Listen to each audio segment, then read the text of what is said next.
E eu acordei e perguntei ao Senhor o que Ele queria que eu falasse, o que seria útil, o que poderia ser uma edificação mais direta para o coração de cada pessoa. E eu vim para cá, no carro, trazido pelo meu querido filho Marcos, vindo para cá, mas sem nenhuma certeza do que eu iria falar. E eu nunca tenho nenhuma preocupação a esse respeito, faz muitos anos, quase meio século que eu prego o Evangelho, e isso nunca foi algo prioritário para mim, saber o que eu vou falar. Eu só quero saber quem vai falar em mim. Se ele falar em mim, o que quer que se fale, para mim está maravilhoso. Mas então o Ronaldo chegou aqui e citou o Salmo 56, que é um salmo muito lindo. Me deu uma vontade enorme de falar no Salmo 56. No caráter de Deus, na promessa de Deus, na perseguição dos inimigos. E quando ele terminou de ler e contar a história do filho que confiava no amor do pai, eu pensei na mesma hora num texto aqui em Hebreus.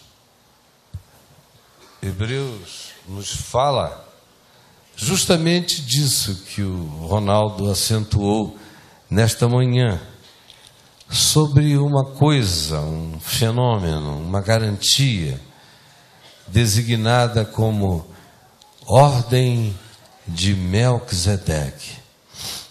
E aqui se diz que também Deus disse, Hebreus 5, verso 5, assim também Cristo, a si mesmo, não se glorificou para se tornar sumo sacerdote, mas aquele que disse, tu és meu filho, eu hoje te gerei, como em outro lugar também diz, tu és sacerdote para sempre, segundo a ordem de Melquisedeque.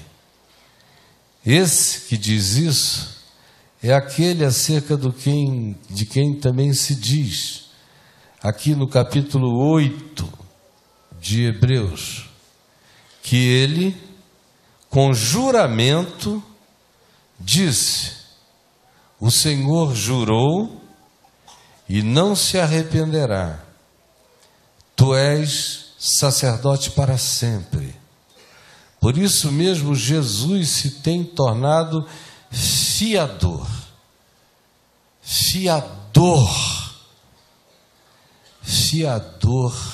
de eterna aliança, de superior aliança. Ora, aqueles outros do templo, do sacerdócio levítico, da religião, que caiu em obsolescência, são feitos sacerdotes em maior número, porque são impedidos pela morte de continuar, mas este, sobre quem Deus jurou e disse que não se arrependerá, esse continua para sempre. Esse continua para sempre e tem o seu sacerdócio imutável, porque Deus jurou e não se arrependerá, e acabou. Tudo mais é invenção depois disso. Tudo que não seja exatamente evangelho é invenção. O Senhor jurou e não se arrependerá. Eu estou dizendo isso porque não aqui, hoje de manhã, nesse ambiente tão agradável, sereno, pacificado, mas em milhares de outros lugares no mundo, na terra e no nosso país, onde eu chego, eu encontro profunda desesperança. As pessoas perderam a esperança.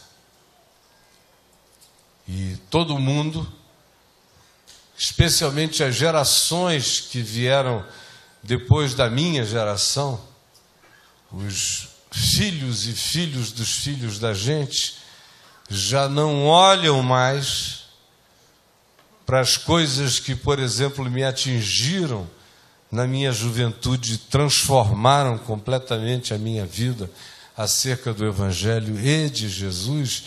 Já não se olha mais para isso com a mesma perspectiva. Outro dia eu estava conversando com a filha de um amigo meu, teólogo, pastor, pensador, professor, culto. A esposa dele também. E a filha foi conversar comigo e disse: escuta, como é que você consegue fazer para encontrar tanta pertinência em Jesus? E eu falei: como assim? Ela disse: porque o que mais me choca é que eu te ouço e tudo faz sentido, a minha mente vai ficando cheia. Aí depois disso tudo você diz que aprendeu aquilo com Jesus e eu não consigo entender como. Eu falei: não, é que te apresentaram um Jesus que não faz sentido. Mas Jesus será o sentido dos sentidos nesta geração e em qualquer outra, tanto faz. Eu já estou me preparando para lidar com todas as categorias de uma sociedade tomada por inteligência artificial. Daqui a mais 10 anos, o mundo não será mais esse que está aqui. As mudanças serão de uma aceleração extraordinária. Se eu conseguir viver, tiver saúde física para viver mais 20 anos, se eu chegar aí com os meus 86, 87 anos de idade, o planeta será um outro completamente diferente. E os humanos não serão mais como os humanos são hoje, como os humanos de hoje já não são mais como os humanos de antes. Mas então, quando esse tempo chegar, a mudança será avassaladoramente inconcebível, chocante, apavorante, perplexante, deprimente, provocadora de todo tipo e sorte de pânicos, de medos, de agonia, quantidade de suicídios que começa a crescer e multiplicar no mundo inteiro. E no nosso país está virando uma coisa quase que epidêmica já. É que é proibido divulgar esses números. E quase todo mundo abafa e silencia essa angústia que eclode com uma frequência enorme e cada vez maior nas casas e famílias de quase todas as pessoas. E na casa de pastores, bastante. Esposas que se suicidam, pastores se suicidando, seus filhos se matando. Em todo o ocidente da terra está acontecendo. E no nosso país também. E quando você pesquisa o que está por trás da agonia insuportável que leva ao autoextermínio, à vontade de não mais existir, de não mais viver, quando você tenta entender que ardente vontade de morrer é essa que assolou a alma de uma grande maioria na população e entre nós, na terra inteira, você descobre que, especialmente no meio cristão, isso tudo advém da morte da esperança no Evangelho. Porque o pessoal se treinou para a vitória do cristianismo. Eu passei anos pregando em milhares de eventos de pastores no Brasil e na terra toda, na Europa, nos Estados Unidos, na África, na Ásia, no leste europeu, em abundância, eventos e eventos. E o que havia na década de 80, década de 90, era uma efervescência com a impressão de que o que se chama cristianismo iria ter então um papel prevalente na história da Terra e do Ocidente da humanidade. Aí, de repente, aquilo tudo começa a ruir como uma montagem de dominós caindo em sequência. Quando nós entramos nos anos 2000, o que já havia era um bulício angustioso, música angustiada para lá e para cá, cultos nervosos na maior parte dos lugares, doutrinas sendo inventadas, lacunas que se tentava preencher com invenções estimulantes, com perspectivas de estimulação do espírito, para que o indivíduo cresça que ele próprio era capaz, pela sua palavra, pelo seu pensamento, pela positividade das suas afirmações, pelas suas atitudes, pelas suas declarações. Não importava se havia Deus ou não havia Deus, a minha fé muda tudo. E eles fizeram o que eles puderam e tentaram ser os deuses de si mesmos, até recentemente, quando as mulheres começaram a se enforcar, os filhos começaram a se matar, os amigos e colegas começaram a perder a esperança, gente que você não concebia qualquer forma de desvio começou a silenciar, e se você perguntasse, eles diziam: é porque eu não creio mais. É porque eu não creio mais. Vocês sabem que eu não estou exagerando nada. Vocês mesmos convivem aqui e ali com isso, notam aturdidos que é isto que acontece. Eu já não creio mais. E eu olho, e quanto mais eu ouço e vejo e percebo que esse tempo está chegando, mais o meu coração se enche de uma revolta espiritual leonina. Um brado brada em mim, um esturro do leão de Judá.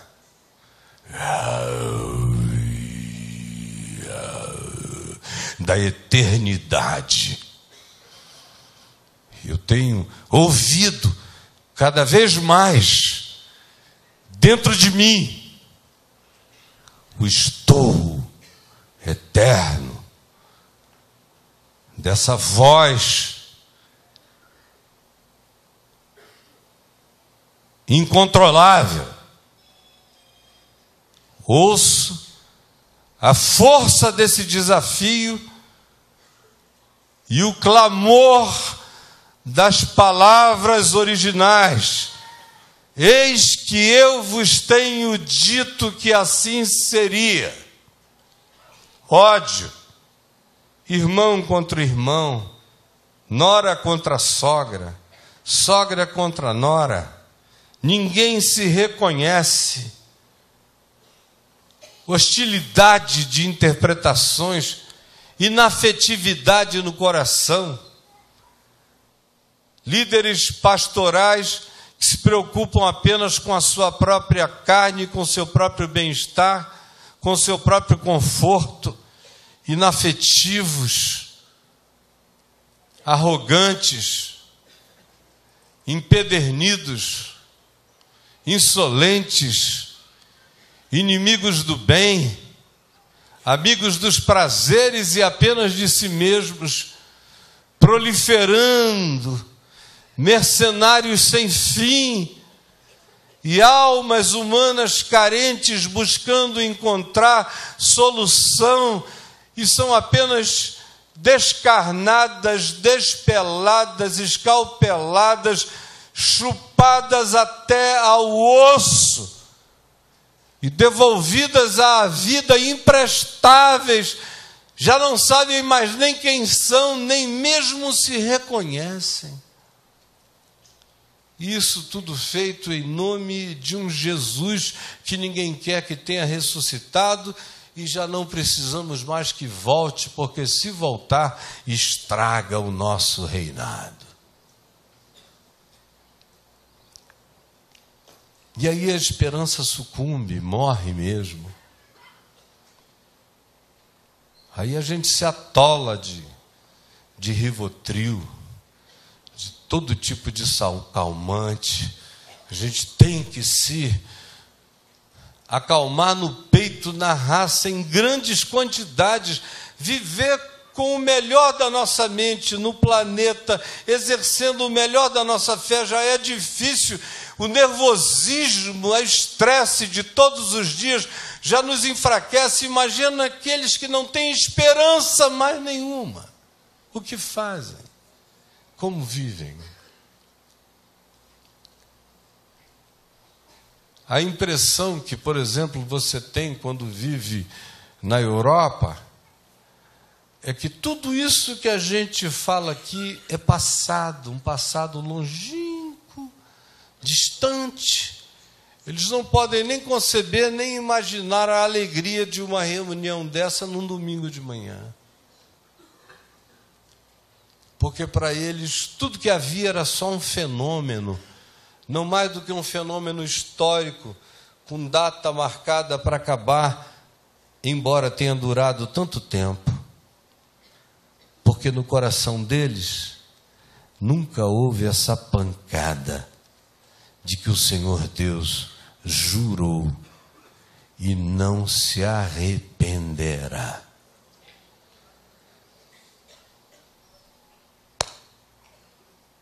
Uma patada do leão de Judá. Quando isso aqui entra na gente, o Senhor Deus jurou e não se arrependerá. Isso rasga você.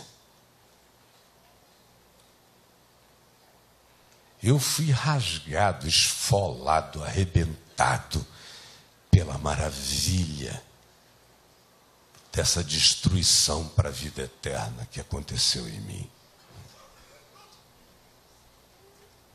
E aí não tem homem, não tem demônio, não tem inimigo, não tem adversário, não tem Satanás, não tem contraposição, não tem torcida organizada, não tem maioria alguma que se levante contra você, que sinceramente, honestamente, na presença de Deus, me signifique coisa alguma, porque eu estou sob aquele que jurou e não se arrependerá. Tu és sacerdote para sempre, segundo a ordem de Melquisedeque.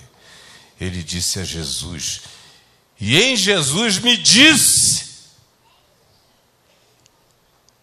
que eu sou nele para sempre, indestrutível, segundo essa ordem imbatível de Melquisedeque. Eu já tive os meus dias de tristeza. Como você encontra no apóstolo João, aqui no livro do Apocalipse, no capítulo 5, abra, por favor, para mim, mais uma vez na vida. Esse é um dos meus textos prediletos, que para eu ler aqui na minha biblinha querida, que me acompanha há quase meio século também, a mesma, toda arrebentada, já levou tapa de endemoniado, de tudo que é tipo de maluquice, já cuspiram nela, já fizeram tudo, e eu e ela temos essa relação de amaziamento. Apocalipse 5, quando João tem a visão da história humana, e esse capítulo 5, claro, aqui no Apocalipse, quase nada é de fato cronológico. Se você tivesse que botar o capítulo 5 do Apocalipse em algum lugar, você deveria botar depois dos ais, depois dos selos, dos ais, das trombetas, dos cálices, de tudo. Porque é depois de discernir o encurralamento da história humana e a falta de saída total para todas as coisas, que de fato o capítulo 5 encontra o seu contexto. Diante da falência, diante da realidade de que ninguém conseguiria levar a história, abrir o livro e desatar-lhe os selos e levar a história a uma conclusão que fosse digna do sentido de ser, de existir, digna de Deus para o homem, digna do bem eterno para a relatividade, para a necessidade humana.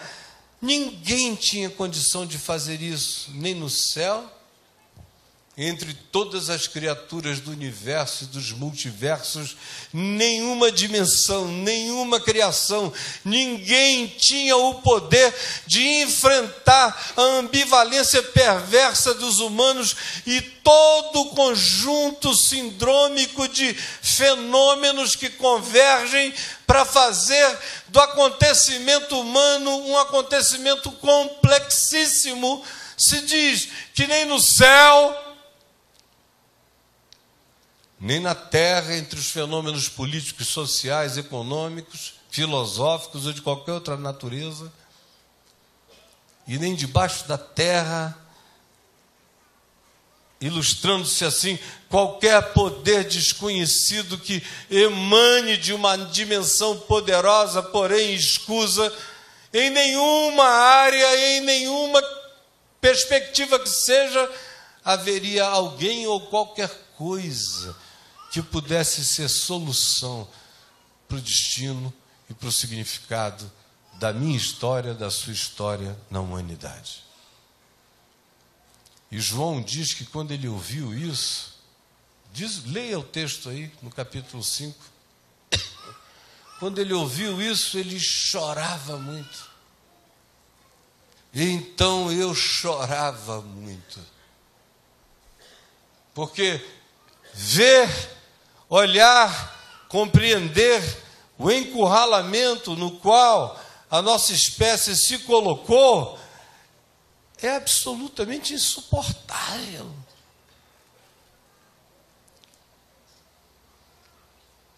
É de dar vontade de morrer. É de dar vontade de beber. É de dar vontade de se anestesiar. É de dar vontade de se drogar. É de dar vontade de se entregar, de não pensar mais em nada, de deixar o fluxo da existência nos carregar, não importa qual seja a direção da loucura. E eu chorava muito. E a expressão grega que designa esse choro de João é aquele soluço da desesperança. Em estado de falência agônica. Não tem saída. Nem no céu, nem na terra.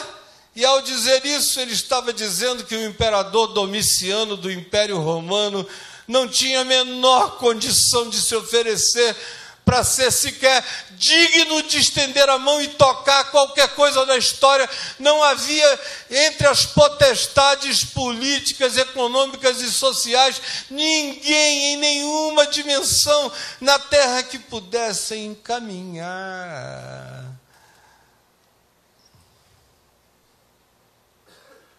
Brasil acima de todos e como é? Deus acima de todos. Como é que é? Isso é só papo furado, slogan. Porque ninguém é digno. Ninguém. Prometeram o que não podem entregar. De novo. Isso não é novo. É durante toda a história da humanidade. E João tinha entrado num estado de ceticismo realista absoluto. Não há ninguém, nem no céu, nem na terra, nem debaixo da terra, que possa desatar os selos, que possa enfrentar a contraposição da morte, que possa de fato impedir o fluxo do que a própria humanidade cria autodestrutivamente para seu próprio juízo. Ninguém há que possa impedir. E olha aqui para mim. Então João diz, e eu chorava muito. Porque é insuportável, gente. Se você tiver um mínimo de interesse no bem, na vida, na continuidade das coisas, e você vê o que acontece, se o coração não caiu em cinismo, se você não mergulhou na psicopatia da maioria, que se torna inafetuosa, indiferente, distante e completamente gelada por tudo, se o amor não esfriou de todo em você, se há ainda alguma chama de humanidade sensível, você mergulha no mais profundo e triste choro de quase desistência acerca de viver. Eu sei o que é isso. Eu levei uma patada quando eu tinha 18 anos de idade, mas uma patada de alguém que chegou e me patolou e disse, você é meu e ninguém vai tirar você da minha mão, e eu vou te usar para levar a minha palavra onde ninguém pode nem conceber, e ninguém te arrancará das minhas mãos. Mas eu me lembro que quando nós chegamos pelo ano de 1998, depois de anos me esfolando, pregando o Evangelho, o coração ficou nesse estado de João. Olhei em volta para todo lado, e quanto mais eu entrava nos escaninhos desses poderes supostamente representantes do Evangelho e do nome de Deus, mais angustiado eu ficava, porque mais bandidos eu encontrava, mais trevas eu percebia, mais demônios instalados construindo uma potestade perversa em nome de Jesus eu via, e o coração entrou em cansaço, em desânimo, em choro, e eu chorava muito, porque não tinha solução. Aqui no caso de João se diz que ele ouviu uma voz que no texto grego é bem enfática e diz, pare de chorar, pare de chorar. Um dos anciãos me disse, pare de chorar. O leão da tribo de Judá, a raiz de Davi venceu. Venceu para abrir o livro. Então ele diz, então eu vi no meio do trono e dos 4 seres viventes e entre os anjos de pé um cordeiro como tinha sido morto.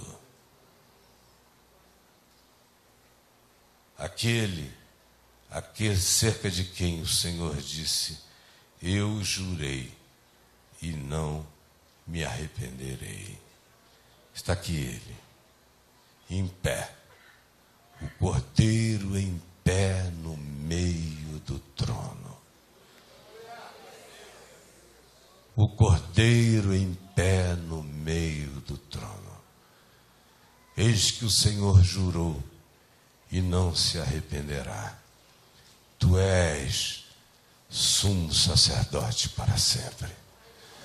Tudo vai convergir para ti sempre. Em qualquer era, em qualquer dimensão, em qualquer sociedade, em qualquer civilização, entre humanos e entre androides, não importa, eu jurei e não me arrependerei. Tudo converge para Ele. E não importa em que sociedade estejamos ou venhamos estar, há instalado no coração do homem um clamor por essa aliança que não se quebra. Há um clamor instalado, uma busca por essa aliança que não se quebra. Por esse juramento eterno. Eu vim aqui na simplicidade desta manhã, sem nem ter decidido o que eu iria falar, apenas provavelmente para dizer: essa aliança não será jamais quebrada. Em nome de Jesus.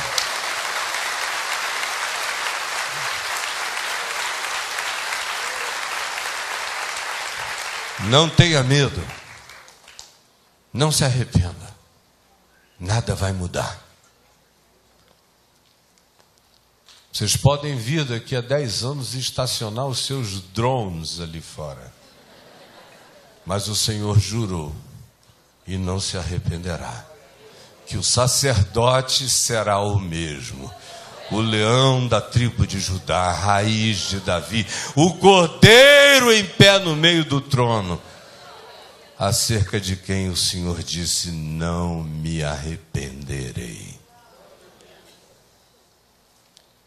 Se eu viver mais 20 anos, pode ser que eu faça uma fezinha e vá passar um fim de semana na Lua.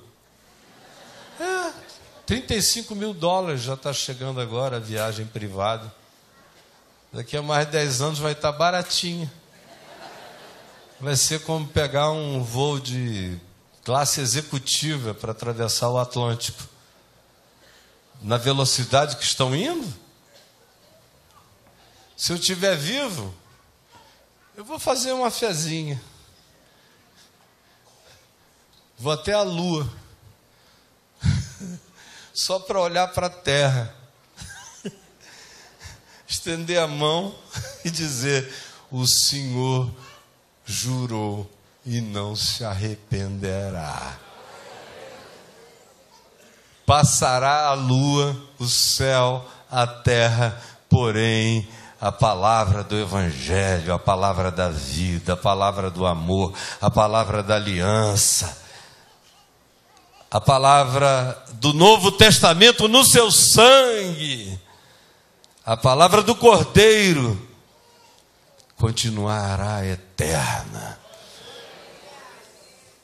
Vai chegar um dia em que um crente angustiado vai poder ouvir de um androide treinado, que lhe perguntará: escuta, você não é cristão? E ele vai dizer: sim. Eu acho que nos meus arquivos está dito que existe uma promessa que não será quebrada jamais para você. A máquina vai saber, você que anda esquecendo. Gente, olhem bem para mim. Eu adoro ciência.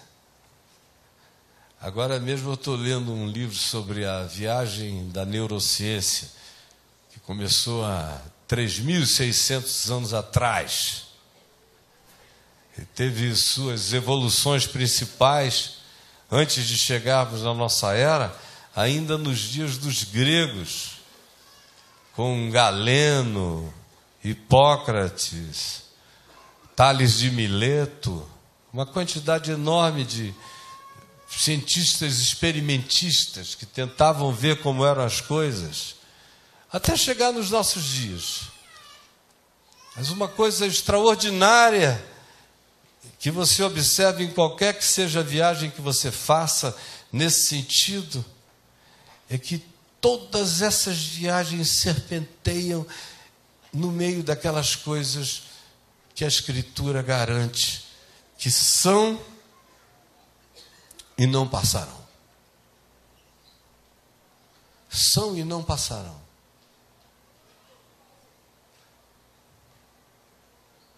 Imagina só. 3.600 antes de Cristo, até agora é um bom tempo, não é? Quase 6.000 anos de perquirição e a gente não consegue passar das mesmas coisas. Por exemplo, na área da neurociência, o que continua a valer é Hebreus, capítulo 4, verso 12, porque a palavra de Deus é viva e eficaz, mais cortante do que qualquer espada de 2 gumes, é apta para separar a alma do espírito, juntas de medulas, apta para discernir os pensamentos e propósitos do coração, e não há criatura que possa se ocultar dela. Antes, todas as coisas por meio dela se tornam patentes e reveladas, postas na cara daquele a quem temos que prestar contas.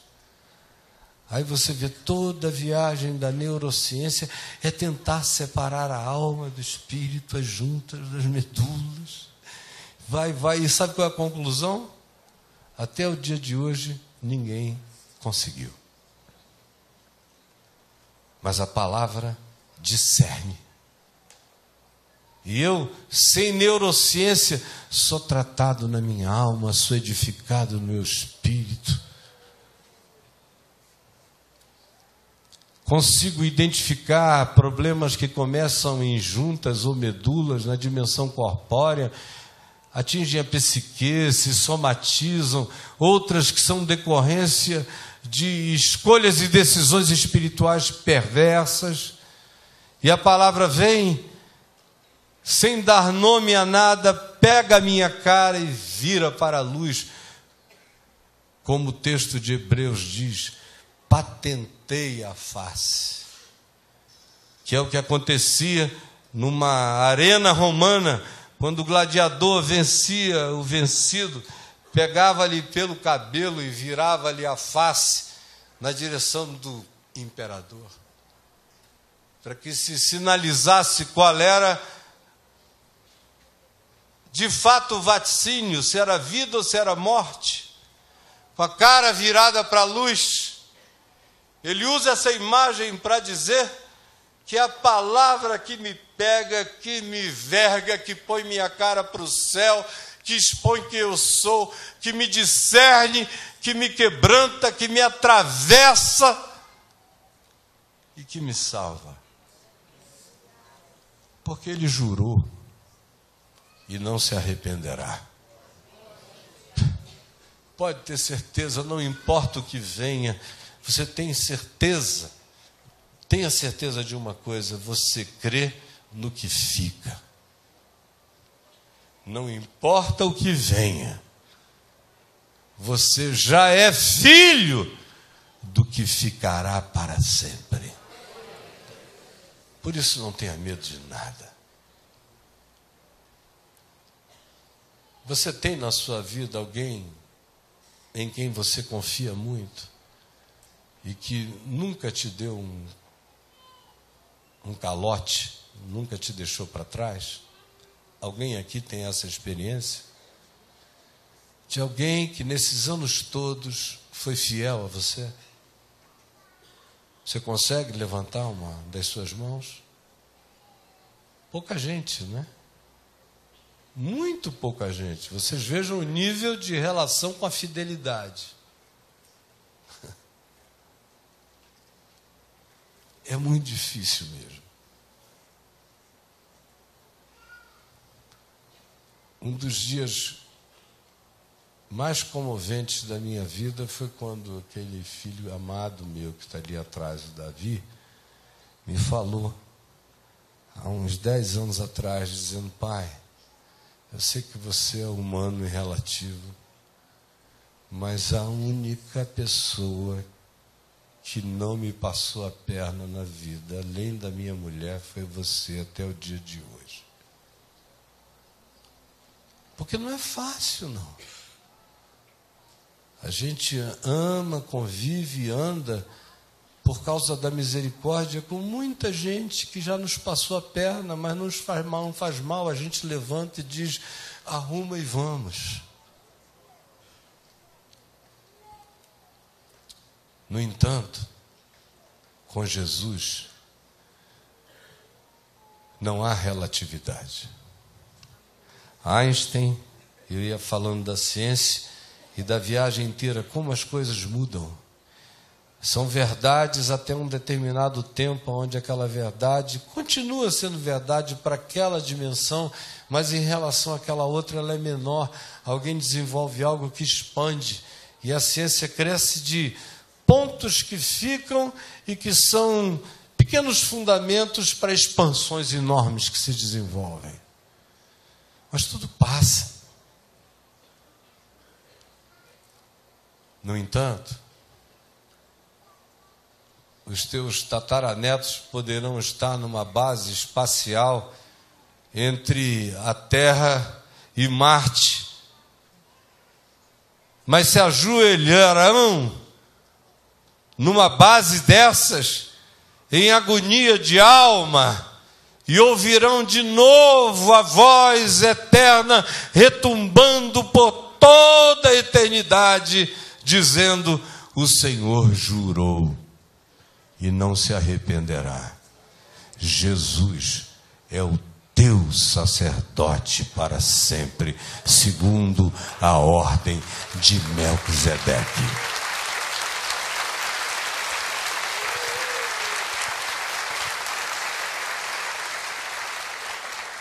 (15, 14, 12, 11, 10, 8, 7, 5, 4, 3, 2, 1. Deus nos abençoe em nome de Jesus.